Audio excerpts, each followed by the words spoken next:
Hey guys, I'm trying to decide right now whether or not to make this bet on Anthony Joshua and Jake Paul. I want to bet, on the fight to go over. I want to bet on it to go over 1.5 rounds at -300, but I don't. It seems like I won't be able to get that price, so I have to bet the over under at 2.5, and I want to bet the over under at 2.5. But I've been thinking about it, and essentially, my issue is Jake Paul really hasn't fought any competition at all. And the more I think about it, the more I'm just like, how could he possibly even get past a few rounds with Anthony Joshua? How could he even get out of the first round? The more I think about it, because I'm like, I mean, whatever, you guys know what his competition is, you can just go look it up. But like the second he feels Joshua's power, just like Joshua's simple 1-2, right? So Joshua throws that 1-2 and they say his left jab is like as much power as most heavyweights right hand. So Joshua's 1 is the same power as most heavyweights 2. And I just think Jake Paul's so out of his element. It kind of makes sense that he would just get knocked out in the first round. And then it also, to me, makes sense to not bet on the over. I mean, I don't really like to bet on unders in big events because of all the nerves and all those things. So I'm kind of now just leaning to just betting Joshua Moneyline, right? I mean, he's -1200. It's the safest bet.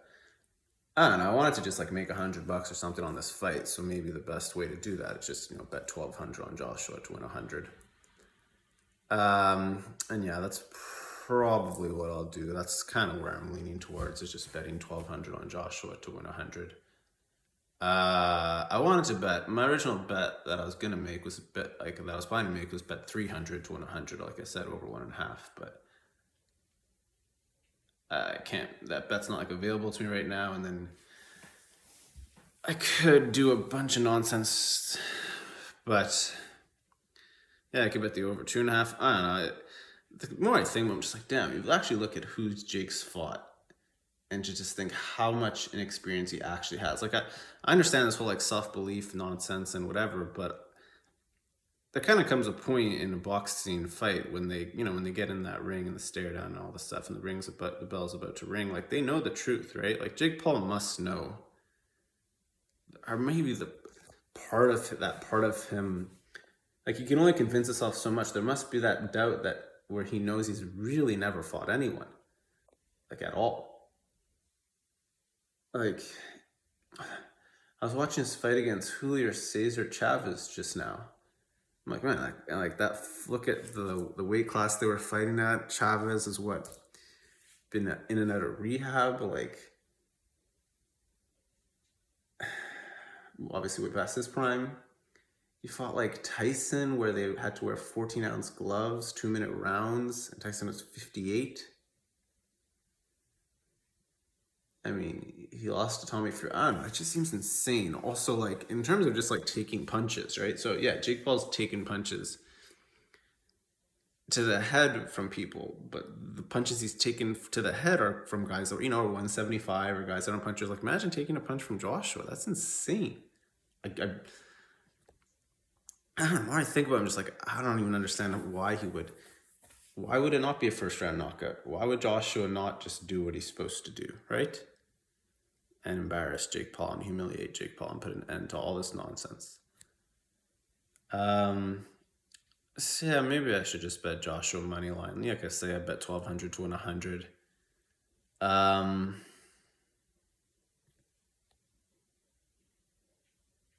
I really don't even know what to think at this point. I feel like I have to make a bet on the fight because it is a big event. And, look, I was a pro handicapper at one point because I was up 20 grand betting boxing, and now I'm only up 10, unfortunately, which means that essentially since Floyd Mayweather's retired, I've pretty much broken even. I mean, Ryan Garcia taking that knee in Vegas really cost me because I bet on that fight to go over 7.5. And just lost, and that was one of my big locks, and that really set me back and kind of changed. It did kind of just whatever change the trajectory of where I'm my handicapping is gone, and I guess with the new generation of boxes, I've been able to follow it just with being busy with family stuff and all that great stuff. But yeah, I don't know what to say, man. I guess you want to make some money, you just bet Joshua Moneyline. But yeah, you have to lay a lot. But don't think about how much you have to lay. Just say, how much do I want to win tonight? Do you want to win $100? Do you want to win $50? Whatever. If you have money on a sports betting account, it'll go up, almost 10% in one day. That's pretty chill, right? I mean, think about any investment you make. You hope it goes up 10% in a year, right? This will go up 10% in a day or 8% in a day. So my advice would be just bet Joshua Moneyline. Free money. All right, that's all for now, guys. Have fun. Go make some money on this fight. Bet Joshua Moneyline. I think that's the bet. I mean, yeah, that is the bet I'll make. You know what? I'll write in the comments what my actual bet ends up being in terms of how much I bet on Joshua Moneyline. But all right, guys. Anyways, have fun. Go make some money. Goodbye.